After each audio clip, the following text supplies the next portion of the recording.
E eu acho que faz muito sentido, aqui no começo do ano, estruturando, às vezes, alinhando algumas estratégias para o decorrer do ano, a gente coloca muitos sonhos no papel e em oração. Em oração, né, gente? Amém? Vocês oram sobre os seus sonhos, né? E eu acho muito interessante a gente lembrar que é muito natural os nossos sonhos. A Bíblia nos revela, né, nos mostra muito a respeito disso. E Deus celebra, Deus nos incentiva, nos encoraja. É mais difícil colocar em prática e ter isso de fato realidade, né, na nossa vida.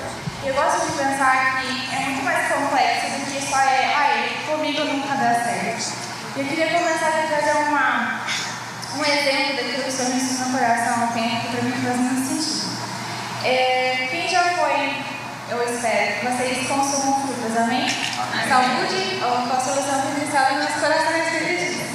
Se você já tiver a experiência de comprar uma fruta e você perceber que do nada ela fica mofada, ficou colorada, não é nem um pouco gostoso, é um pouco agradável.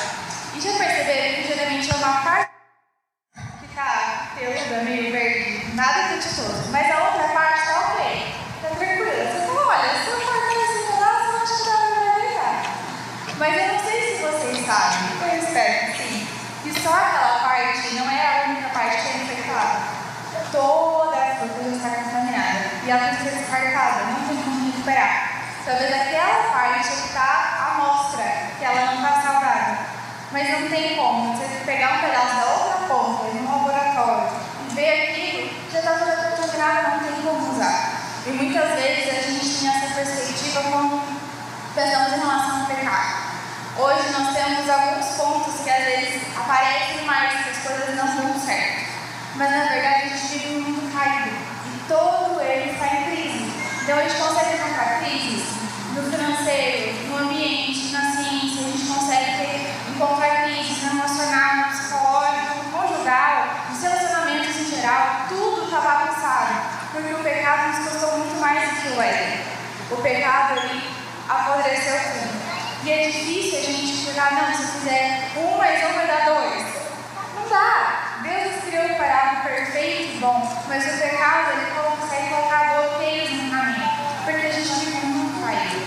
Mas existe uma esperança que a cruz nos garante, que existe um lugar onde não tem tristeza, não tem problemas, que a fruta não está estragada. Esse é um lugar onde eu posso sonhar com plenitude e ter realmente um encorajamento da Nova Jerusalém. Lá não tem choro, tristeza, nem boletos, glória a Deus. Então é gostoso pensar nisso, é animador. Mas uma coisa que eu acho tão interessante, que o Senhor só não nos garante apenas a possibilidade de sonhar com uma Nova Jerusalém onde tudo será perfeito. Deus é tão poderoso que mesmo neste mundo caído, Ele consegue nos proporcionar alegria, realizações de sonhos. Mesmo nesse mundo caído, completamente desequilibrado, a gente consegue ter momentos de alegria e felicidade plena nele. E tem que ser realmente muito bom para conseguir fazer isso. Quando a gente olha no mundo sem Jesus, o caos que é, e vê que Ele consegue transformar isso, eu acho isso muito fantástico. Um texto que mexe muito no meu coração está lá em Tiago 4, versículo 2 e 3, que diz assim: querem o que não têm e matam para conseguir. Invejam o que os outros possuem. Lutam e fazem guerra para tomar deles. E, no entanto, não têm o que desejam porque não pedem. E quando pedem, não recebem porque seus motivos são errados. Pedem apenas o que lhes dará prazer. Eu sei que muitas vezes a gente coloca o nosso sonho e nossos desejos nos pés de Deus. E o nosso coração, se sincero, a Bíblia fala que todas as nossas petições sejam conhecidas diante de Deus. Isso é encorajador para nós, somos sinceros. Mas uma coisa que eu acho interessante é a palavra apenas. Apenas para o seu próprio prazer, apenas para o seu próprio bem. O que me mostra é que muitas vezes muitos sonhos não são realizados porque eles apenas são sobre nós mesmos. Muitas vezes eles nascem em nós e voltam para nós. E como bom pai, ele tem filhos maduros, ele não tem filhos mimados. E isso muitas vezes a gente não percebe. Porque muitas vezes a gente olha para nós mesmos com um olho de muita misericórdia boas pessoas, queremos bons sonhos, temos bons projetos, somos sempre bons, né? Não? E eu acho muito interessante, porque o Senhor, inclusive, nos ensina a acreditar, né? Uma coisa muito interessante, esse é um momento muito propício para a gente ter consideração com a seguinte informação: não existe nenhum desejo, nenhum sonho que seja incondicionalmente, inegociavelmente virtuoso e bom. Não existe mesmo. Por mais que a gente soe, nossa, ele é perfeito, ele é almejável. Será? Para exemplificar, eu vou trazer um outro assunto aqui pra gente, que é muito comum nessa estação da vida, que são os filhos, né? É um tema que a gente fala muito e fala muito para nós a respeito disso. Então vamos exemplificar. Eu, Jamile, desejo ter 17 filhos. Assim, uma galera. Meu sonho de 17 filhos, isso parece bonito, soa legal, certo? Um coração generoso, um amor sacrificial, alguém que vai se doar, que vai se gastar, pensar na nova geração, aquilo realmente encorajador, certo? Pode ser um sonho genuíno? Pode ser genuíno. Mas talvez venha do ego. Talvez esse sonho venha da vaidade. Veja, sobre a validação, esteja atrelada à minha identidade. Eu pense que aquilo é bom, mas cavucando lá no fundo, não é puro. Porque é sobre mim, é sobre a minha validação, é sobre o meu coração e minha vontade de aprovação. Ok. Então, um outro ponto contrário. Digamos que eu seja aquela pessoa que fale, filhos, não. Eu tenho responsabilidades, eu tenho projetos, meu financeiro não comporta, eu preciso ser bom mordomo da minha saúde, agora não é um bom momento, talvez ele não venha esse momento. Agora não dá. Afinal, Deus pede para que eu seja um bom gestor da minha vida, da minha casa. Isso pode ser genuíno, pode ser puro? Sim, pode. Mas talvez venha do egoísmo, do medo, de traumas quando era criança, na infância. Talvez venha realmente a questão da ganância. Isso pode ser realidade. Isso mostra que realmente nenhum desejo ele é 100% comprovado, infalível e a prova de tudo. Porque tudo começa no nosso coração. Qual que é a real motivação que nós temos dos sonhos que temos? Quais são os filtros que a gente estabelece para colocar e alimentar esses desejos do nosso coração, para conversar e orar a respeito disso?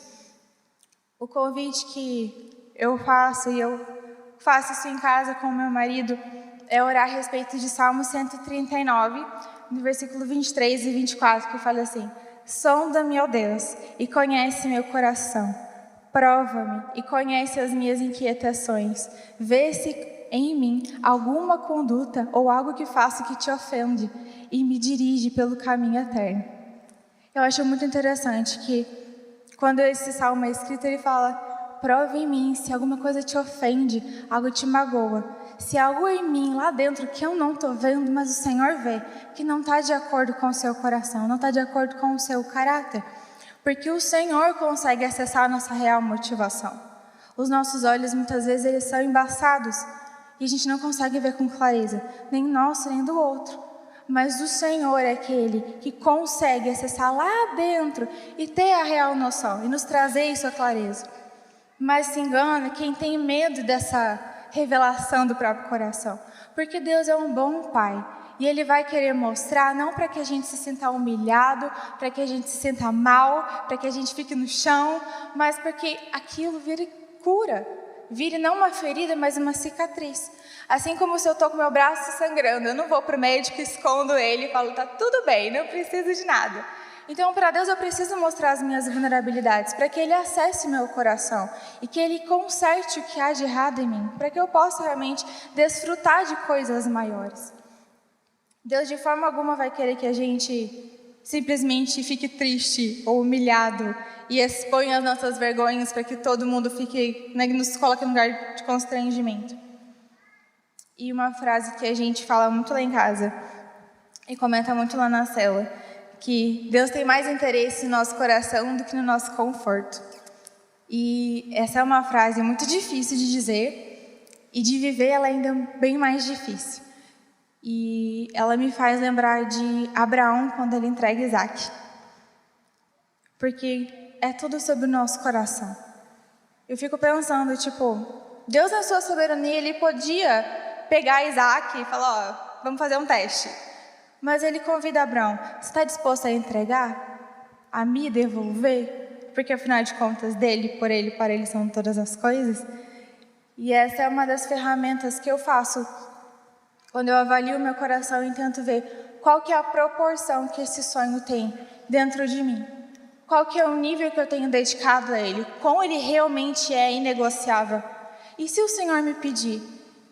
E se eu já gerei um sonho e ele está latente no meu coração e Deus falar, me dá, me entrega. E talvez seja um sonho puro, genuíno, e você olhe para si e fala, não tem nada de errado, não vá contra nenhum valor do Senhor, não vá contra o caráter dele. Mas quando eu penso, eu cogito a possibilidade daquilo não acontecer, aquilo me desespera. Talvez algum sonho que está lá dentro, que vocês têm sonhado como casal, está tomando uma proporção maior do que deveria e tem ofuscado Deus. E o Senhor não é aquele que vai nos dar só para que a gente fique feliz, mas Ele quer filhos maduros que estejam prontos para receber a bênção que Ele tem preparado para cada um na estação devida. Eu, como tenho filhos pequenos, não vou entregar coisas que eles não estarão capazes de aproveitar, que será perigo para eles, mas no tempo certo, com a maturidade devida. Isso não vai ser um perigo, mas vai ser um privilégio, vai ser uma bênção, com a maturidade alinhada. E eu fico pensando às vezes, será que eu sacrificaria? Será que eu entregaria esse sonho e falar, Deus, tanto faz? Se o Senhor fizer, se o Senhor não fizer, eu vou te adorar e o Senhor será suficiente.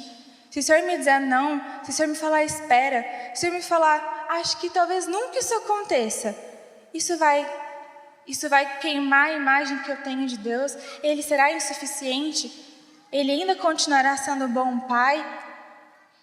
Eu vou ter a consciência de que o não dele não é porque ele me odeia, ou porque eu fiz algo errado, porque eu não mereço. Mas talvez não seja o tempo certo, da forma certa como eu desejo. Será que a gente tem esse coração preparado para ouvir isso? Então, muitas vezes, quando a gente pega o nosso sonho e coloca ele no altar, assim como quando Abraão coloca Isaac, talvez o Senhor fala, calma, não sacrifica, segura a onda, agora eu sei que teu coração está no lugar certo, vamos continuar, é isso, vamos continuar com Isaac. Mas talvez, quando a gente pega o nosso sonho e coloca ele no altar, o Senhor fale, obrigada, filho, agora eu vou te fazer sonhar sonhos maiores, porque os meus sonhos são mais altos. E a gente, como filho, precisa se posicionar como filho e entender que o caráter dele é infalível e é digno de confiança. E eu sei que encontrar alegria no processo é uma das coisas mais difíceis que a gente encara. A parte teórica ela é muito fácil, eu sei. A prática é que pega a gente de verdade. E a gente fica testado se isso realmente é válido no nosso coração. Mas eu encontro fôlego em Abacuque. Esse texto tem ecoado no meu coração nos últimos meses e o Senhor tem me feito respirar nesse texto. E eu queria que ele fosse fôlego para todos nós. E diz assim, ainda que a figueira não floresça e não haja frutos nas videiras, ainda que a colheita de azeitonas não dê em nada e os campos fiquem vazios e improdutivos, ainda que os rebanhos morram nos campos e os currais fiquem vazios, mesmo assim eu me alegrarei no Senhor e exultarei no Deus da minha salvação. O Senhor soberano é a minha força. Ele torna meus pés firmes como os da corça, para que eu possa andar em lugares altos. É muito diferente desfrutar de uma alegria apesar das circunstâncias.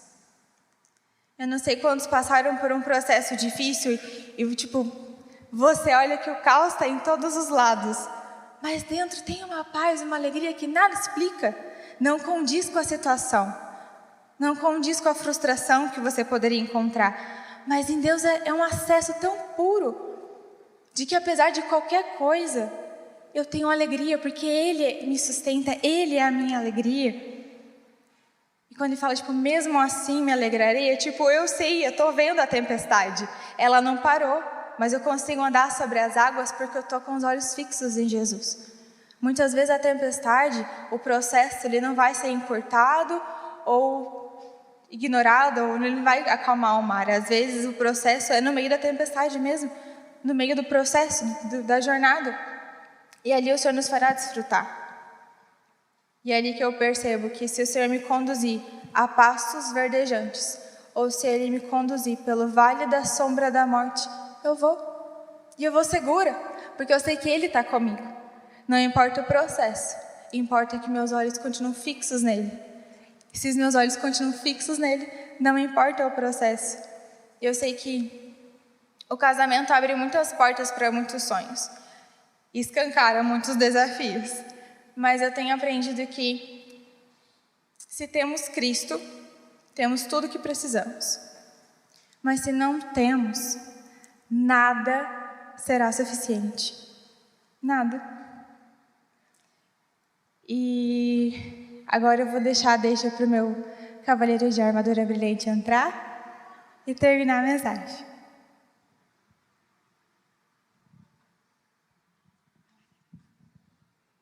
Amém. Vocês estão bem? Ela falando mansinho, eu chego gritando no seu ouvido, você acordou agora, né? Vocês estão bem, gente? Vocês estão bem, gente? Obrigado, João. João me respondeu aqui, só que eu pago ele para isso, né?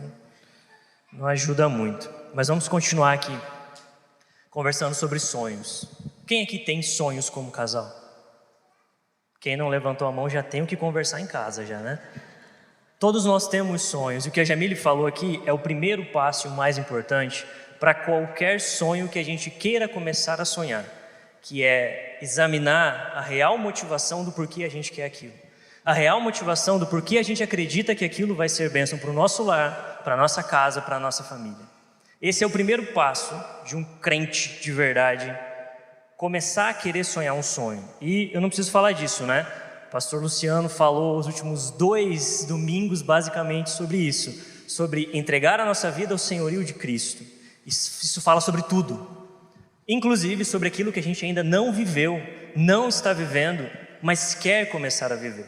Então o primeiro passo é entender isso, mas eu quero passar por uma parte um pouco mais didática, para a gente sair daqui com material não só para o dia de hoje, mas para em casa, nos nossos momentos de devocional, de conversa, de tempo de mesa, a gente ter conversas de qualidade para construir família segundo o coração de Deus. Amém? Amém, né? Lá em casa, a gente tem uma filosofia, algo que Deus falou para a gente desde o início do nossa caminhada como família, que é tudo aquilo que vale a pena ser construído, a gente constrói como fruto do nosso lar e não às custas dele. Qualquer coisa que a gente pensa em aceitar, planejar, começar a sonhar lá em casa, a gente pensa nisso. Isso daqui está vindo como fruto do nosso lar ou isso daqui pode custar o nosso lar? Se a resposta for que pode custar o nosso lar, não tem lugar na nossa vida, não tem lugar na nossa casa, não vale a pena ser construído. Porque não tem ministério, não tem carreira, não tem sonho, não tem dinheiro, não tem satisfação pessoal que compense sacrificar a nossa própria família para obter aquilo. Não tem como. E por que tem que ser fruto? Porque como a Jamile falou, nenhum sonho de um cristão saudável, de um lar saudável, de um casal saudável é só sobre eles mesmos. Não é só sobre as nossas satisfações, os nossos desejos e as nossas realizações. É sobre o que aquilo pode alimentar outras vidas. O reino de Deus, ele nunca é singular, ele sempre é coletivo. Então tudo que Deus faz na sua vida começa no seu lar, mas tem que ser fruto suficiente para alimentar outras pessoas. Por isso que só vale a pena ser construído se primeiro for gerado de maneira saudável dentro do lar. Quem já comeu fruta estragada? A Jamile falou de fruta aqui, né? Eu tenho que comer fruta agora, você não briga comigo? Quem já comeu fruta estragada? A chance de você passar mal com aquilo é muito grande. A chance de te dar uma intoxicação é muito grande. Então ela não te faz bem. Só que geralmente a fruta não nasce dentro de você. Você vai, ou se você é mais raiz, assim, mais vida do agro, no pé de fruta e pega. Mas a gente mora em Curitiba, então a gente vai no mercado e compra, né? Não nasceu no nosso lar. A gente foi num lugar, trouxe para dentro do nosso lar e se alimentou daquilo. Se estava bom, nos alimenta, nos nutre e nos deixa saudável. Se estava contaminado, nos intoxica. A nossa vida, aquilo que a gente gera como família, os sonhos e os planos, precisa ser um fruto que já cresceu de maneira saudável, para que quando as outras pessoas tiverem acesso, a nossa vida, o nosso lar alimente, o nosso lar possa nutrir, o nosso lar possa ser bênção para as outras pessoas, e não um lar que intoxica as outras pessoas. Quem está entendendo? E o porquê eu estou falando sobre isso? Porque os sonhos na sua vida para avançar, ele não precisa só de uma mensagem de José para você ficar inspirado. Ele precisa de realmente algo intencional, de colocar diante de Deus tudo. Há uns 2 anos atrás eu estava tendo um tempo de oração, porque a gente é crente, a gente tem que fazer tempo de oração, é importante. Recomendo. E eu estava lá orando assim e tal, eu lembro que a gente ia fazer alguma coisa na célula e eu estava orando sobre aquilo. Aí na hora Deus me deu um desenho, cara, Deus me deu um negócio assim, diferente. E Ele falou: Thiago, você lembra quando você era criança, adolescente, crescendo na igreja, que quando o pessoal ia falar sobre as prioridades da vida, era uma lista mais ou menos assim, dependendo da sua denominação mudava. Mas era primeiro Deus, segundo a família, terceiro trabalho, quarto a igreja, e a lista ia indo assim. E eu falei: claro que eu lembro, Deus, sempre ficou na minha cabeça isso. E ele disse assim: então, quero te fazer um convite para pensar diferente isso hoje. Pensa não mais como uma lista de primeiro um, depois o outro, depois o outro e depois o outro. Mas pense em tudo isso como uma única coisa em que tudo depende de tudo. Aí eu falei: tá, entendi, Deus, mas não tinha entendido muito bem, me explica melhor. Aí ele me deu um desenho que vai aparecer aqui, lá. Mas não era um desenho tão bonito assim, porque todos os desenhos que Deus me dá eu não consigo desenhar. Acho que eu deveria aprender. Mas ele me deu uma construção de uma casa, com 4 colunas, um teto e um fundamento. E daí ele começou a nomear na hora para mim as colunas. E é isso que a gente vai passar nos próximos minutos aqui, bem rápido, porque o objetivo não é só a gente falar, mas vocês terem um tempo também de deixar o Senhor ministrar no seu coração. A primeira coluna que ele colocou lá foi o trabalho. E o trabalho aqui significa nosso trabalho, nossa vida profissional, nossas carreiras, aquilo que a gente faz como missão que Deus nos dá e que também nos traz o sustento financeiro para dentro de casa. E essa coluna, ela precisa estar muito bem calibrada, ela precisa estar muito bem cuidada e ela precisa estar com a carga certa distribuída sobre ela. Eu fiz 4 anos de engenharia civil, então eu entendo um pouquinho de construção. Se eu falar alguma coisa errada é porque eu não terminei, então eu não me formei, você não me culpa, tá? Mas ela precisa de uma carga certa para não dar problema. E, diante de Deus, o trabalho vai ser uma coluna fundamental dentro do nosso lar. Porque é através dele que a gente cumpre aquilo que a gente entende como missão de Deus dentro da nossa vida. É através dele que vem o recurso financeiro, como eu falei agora há pouco. Por isso a gente não pode levar isso de maneira leviana. A gente tem que planejar as nossas carreiras, a nossa vida profissional, entregues diante dos pés de Cristo. Deus, o que o Senhor pretende que eu faça? Como o Senhor pretende que eu faça? Porque no fim do dia não importa se você é o novo CEO da Meta, se você é administrador de empresa, pintor, latoeiro, não importa o que você faz. O que importa é como está o seu coração enquanto você faz aquilo. Você lembra quais que são os 2 maiores mandamentos? Amar Deus acima de todas as coisas e ao seu próximo como a ti mesmo.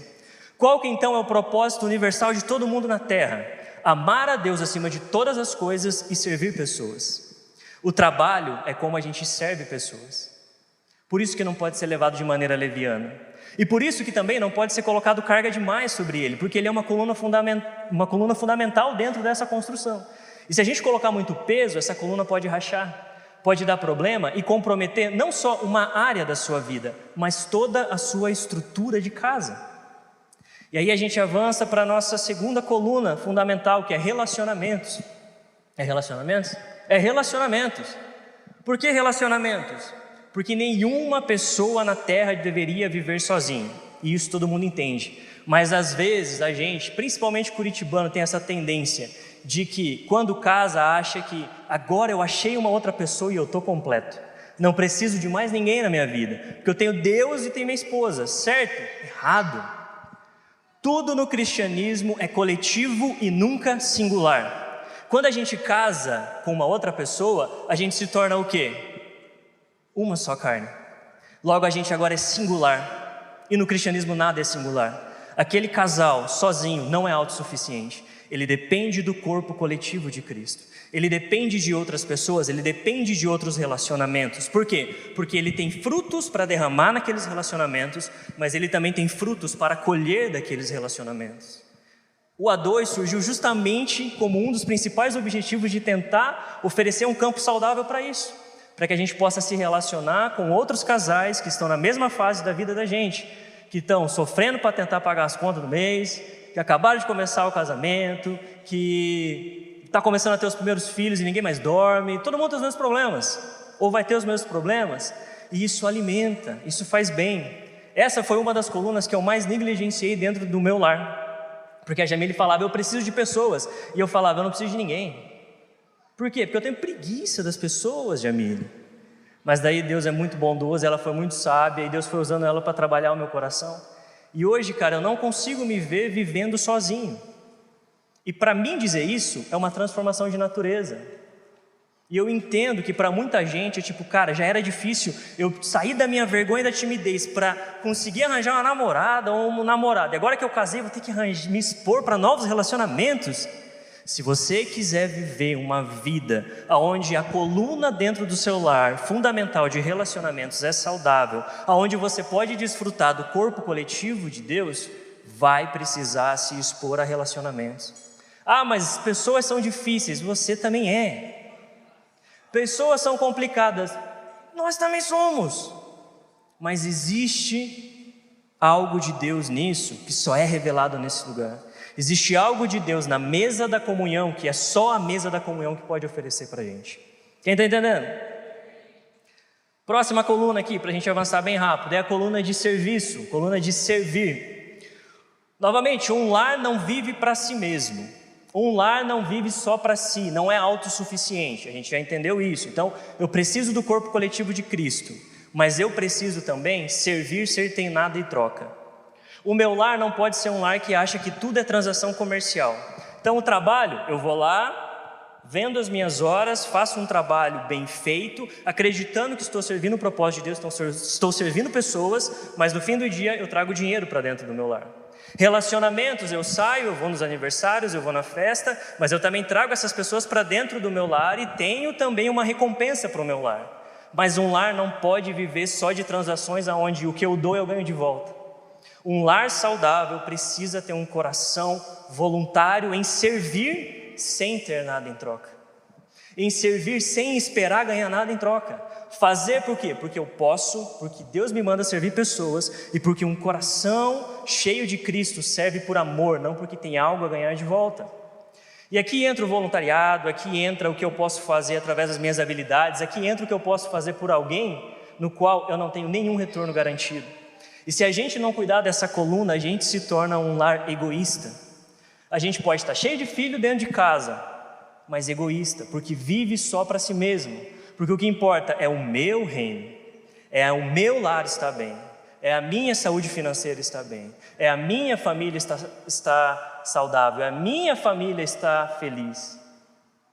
Mas um lar que realmente pulsa o DNA de Cristo precisa ter um coração de servo. Um coração que tem alegria no servir, aonde apenas o servir já é mais do que motivo suficiente para você se sentir satisfeito em Cristo.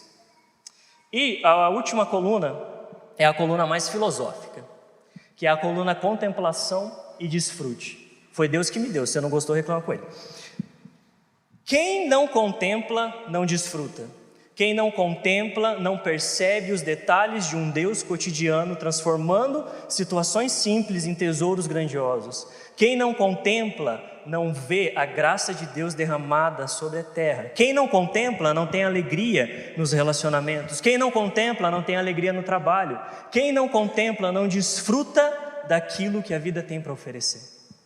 A contemplação e o desfrute, ela não é um tempo ósseo dentro do lar. Ela é um exercício que a gente tem que diariamente estar praticando para não perder a alegria de viver uma vida com Cristo.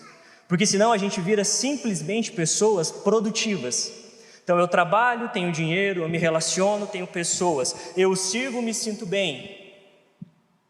Tudo muito produtivo. Mas você já parou para pensar que quando Deus cria o homem no 6º dia, a primeira coisa que o homem faz no jardim do Éden é nada? Porque o próximo dia era o 7º e era o dia do descanso. Era o dia do tipo, cara, eu te criei. O que eu faço, Deus? Senta aqui e vamos ver o que eu criei, porque tudo que eu criei é bom. Tudo que eu criei é para seu desfrute. Então a gente precisa ter um lugar de desfrute em nossa vida, de contemplação de nossa vida. Aquele momento que você chega em casa e senta à mesa, não para ter uma refeição com a sua esposa ou com seus filhos, embaixo de feed de rede social, mas que você consegue enxergar nos pequenos detalhes do rosto, nas expressões dentro do lar, no tom de voz, aquilo que o teu lar está precisando naquele dia, aquilo que o teu lar está valorizando naquele dia. É você sentar na mesa e a sua única alegria é estar sentado à mesa com a sua família. E isso ser o suficiente. E isso alegrar o seu coração, porque isso é o DNA de Cristo. Jesus morre numa cruz para que a gente pudesse ter lugar na mesa com o Pai. Por que Ele quer que a gente vá para a mesa? Para encher a barriga? Para ter alimento? Não, porque a mesa é lugar de pessoas olhando para pessoas e aproveitando, desfrutando, contemplando da companhia um do outro, da vida um do outro. Por qual motivo? Pelo único motivo de que todos são família. Então, se o nosso lar quiser um lar saudável, ele não pode só produzir ou servir. Ele precisa ter um lugar onde a gente para e contempla todas as bênçãos que Deus tem feito para nós. Como eu vou trazer à memória aquilo que me dá esperança se eu não paro para trazer à memória? Se eu não paro para pensar sobre as coisas? A gente precisa dar atenção a isso. E essas são as 4 colunas fundamentais dentro de um lar. Aí, lá em cima, no teto, é a família. E aí você pode estar pensando que inversão de valores, né? Colocar a família por cima. Mas, na verdade, lá vai agora meus 4 anos de engenharia civil, 10 dependências falando. O telhado é onde amarra toda a construção. É onde faz 4 colunas se tornarem um lar habitável. Se você tira o telhado, ninguém mora dentro. Porque sem telhado cai chuva, o sol queima e tudo que é coisa que não proteja. Mas se você coloca um telhado, aquelas 4 colunas não são mais 4 colunas. Elas são um lugar de habitação, elas são um lar, elas são uma casa. Só que ao mesmo tempo que ele amarra e transforma aquilo num lugar habitável, ele também depende de que as 4 colunas estejam bem equilibradas, bem distribuídas, bem balanceadas, porque se qualquer uma dessas colunas tiver uma crise, ele vai comprometer toda a estrutura do lar. Se qualquer uma dessas colunas for derrubada ou ela sofrer uma sobrecarga, o teto vai ceder e vai comprometer toda a estrutura do lar. Por isso que não é, se a minha vida com Deus está bem, mas o meu trabalho não está, eu não preciso focar porque eu estou tranquilo. Porque o importante é a minha vida com Deus. Porque se o meu trabalho está bem, mas eu não estou conseguindo me relacionar com as pessoas, eu não preciso me preocupar. Porque meu trabalho está bem, Deus está vendo no meu coração, é que as pessoas são difíceis. Não. Se alguma área da minha casa, do meu lar não está bem, eu preciso falar, Deus, ajuda a calibrar de novo a energia nessa coluna, porque todo o meu lar está vulnerável nesse momento. Porque Deus é um Deus de vida completa, não de vida parcial. Deus é um Deus do todo, não de apenas parcelas. Então Deus não quer que algumas áreas da sua vida estejam bem. Deus quer que todas as áreas da sua vida estejam saudáveis. Porque a saúde do seu lar depende de uma vida equilibrada em Deus. E o porquê que não é uma inversão de valores se a família está em cima? Porque o que importa está aqui embaixo. O fundamento, que é Deus. Para essas colunas terem a capacidade de distribuir a carga de maneira saudável, ela precisa de um bom solo. Para esse teto não ficar balançando, para toda essa estrutura não balançar, ela precisa de um bom solo, ela precisa de uma boa fundação. Ela precisa de uma fundação que aguente qualquer coisa. Por isso que Deus não está em cima, nesse caso dessa ilustração. Deus está embaixo.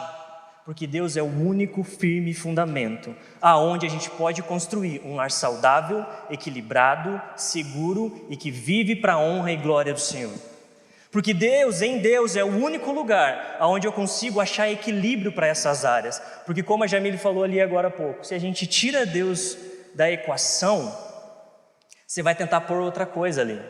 E ao pôr outra coisa ali, você não comprometeu uma área da sua vida, você comprometeu o seu lar inteiro.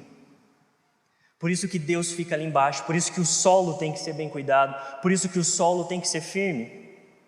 E aí quando Deus me desenhou tudo isso, eu falei, tá, entendi, Deus, agora eu entendi. O meu lar precisa estar firmado no Senhor, acima de tudo.